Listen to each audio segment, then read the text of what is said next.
Start with jail case Gregory Moore, 701-663. Good morning. Good morning, Your Honor. Who do we have here? John Paul Ryan and Catherine Jackson for Mr. Moore. The Honorable acknowledge receipt of the indictment, waive its reading, waive any defects in service, including the 24-hour rule, respect and plea of not guilty. Thank you so much. Good morning, Mr. Moore. Good morning, Your Honor.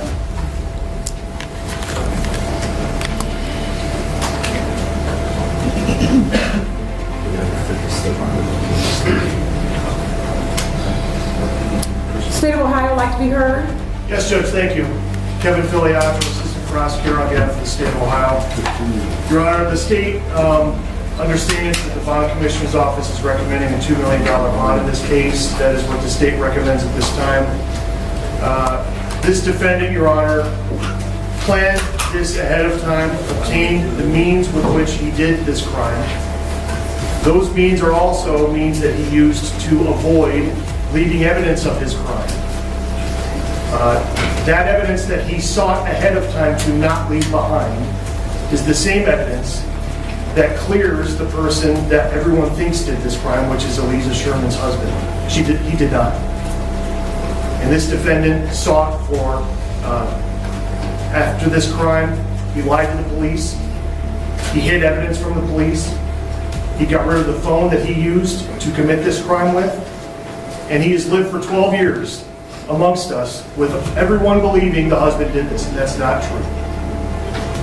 This case is about evidence, and the evidence in this case shows the defendant planned ahead of time to lure Aliza Sherman to his office, to keep her there under the guise of him being in the office, and he wasn't, and for him or someone working with him to come up and stab her. After the crime happened, this defendant was aided by people who then tried the next morning to get rid of the electronic means that he used. 21 minutes of video footage were missing from inside the building that should have captured this crime, but didn't. And then voicemails that Aliza left when she was at the call box were deleted before the police could get them. All of these things are to show this defendant planned this crime and then committed the crime. We consider him to be a threat to public safety as well, because when the court system has required him to do his job as a lawyer, he responded with criminal activities, calling in bomb threats to 3 separate courthouses on days when he was supposed to be working there, coming up with illnesses and medical excuses to get out of going to court. A single car crash to keep him out of court. And then this. So, Your Honor, we ask that this court implement the $2 million bond, reserving the right, of course, to ask for higher or potentially no bond in the future. With me today, Your Honor, are 2 of Aliza Sherman's children who would like to make a statement to the court and to please the court. Absolutely.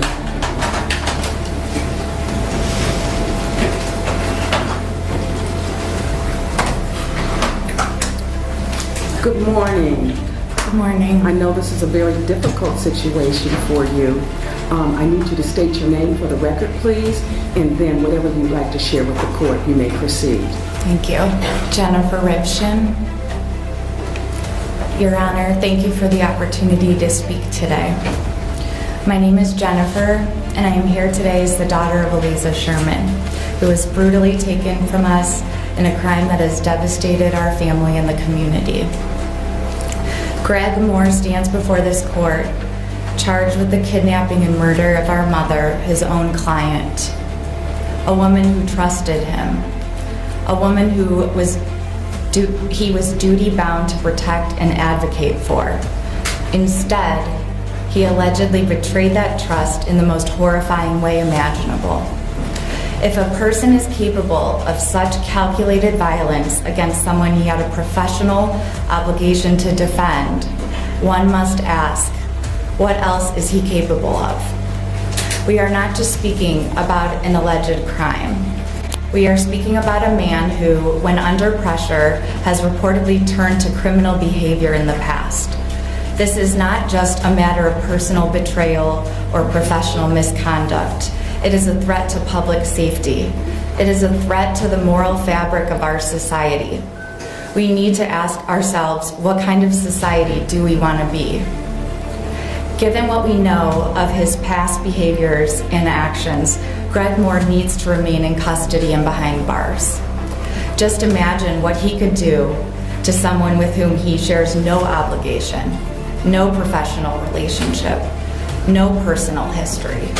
If he could do this to our mother, then none of us are safe. Your Honor, I beg. No, I implore you. We have waited for 12 excruciating years. Please set the maximum bond possible. Greg Moore is reckless, unpredictable, and capable of taking extreme measures to fulfill his evil agenda. We cannot take that risk. My mother deserved better, this community deserves better, and justice demands better. Thank you. No, thank you. Anything further, Mr. Filiatra? No, Judge, thank you. Thank you so much. Counsel, anything further? And we filed a motion for bond. There's some facts that have been stated that we would dispute, but we'll take it up at a later time. It's my understanding that they haven't even interviewed Mr. Moore yet, and so at that point, we have nothing else at this time. Thank you so much. Not guilty has been entered. This matter has been assigned to the docket of Kira Krivash. First pretrial will be 6/4/2025 at 9 a.m. Bond is set at $2 million, cash, surety, or property. The defendant does have to provide a DNA sample. There is to be no contact in any form or fashion with the alleged victim's family. Mr. Moore, that is in any form or fashion, not through another person, not through social media, anything that you can conjure up in your mind that will result in contact, you need to say to yourself, no. That could just cause other issues before the court. Understood, sir? Yes, Your Honor. Thank you so much. Anything further, counsel? No, thank you. Thank you so much.